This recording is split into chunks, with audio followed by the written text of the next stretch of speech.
You mentioned Princess Anne is not in Scotland today, and there has not been a return date given for when we can expect to see Anne performing public duties again. Following her time in hospital last week, we asked our GB News members, does Princess Anne's absence show the royal family is unprepared for a streamlined monarchy?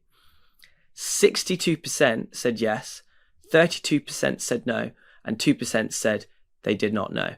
So that is an overwhelming majority that feel Princess Anne is currently playing a vital role within the royal family, and that the monarchy isn't prepared for her absence, and maybe that there would still be a gap there with just the younger members of the royal family plus King Charles and Queen Camilla.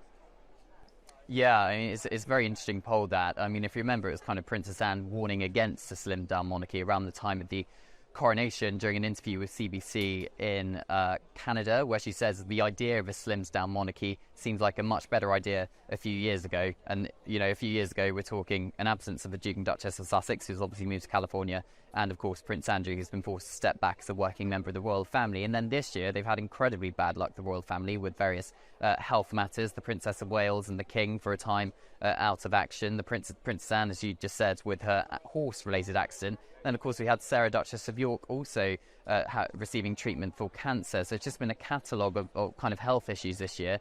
And it has exposed that kind of slimmed-down monarchy. What I've witnessed, certainly over the last couple of days, is the family rallying around each other, with the King and Queen being supported by the Duke and Duchess of Edinburgh. He's been carrying out a lot of engagements recently, hosting the garden party, expecting to see them here today at St Giles Cathedral as well. Prince William stepped up a little bit, but at the same time, of course, he's been supporting his wife and 3 young children. But I think what we're seeing, what I've certainly noticed over the last couple of months, is the younger generations of the royal family stepping in informally as and when they're needed. So for the garden party at Buckingham Palace, for example, with Prince William hosted, the washout one, where it was raining very heavily, we had Zara Tindall, Mike Tindall, we also had Princess Beatrice, usually all of those kind of rallied around their cousin. So we saw that kind of thing going on, but whether or not it is kind of whether or not it's a good thing, this kind of slimmed down monarchy, it's really up to King Charles if he wants to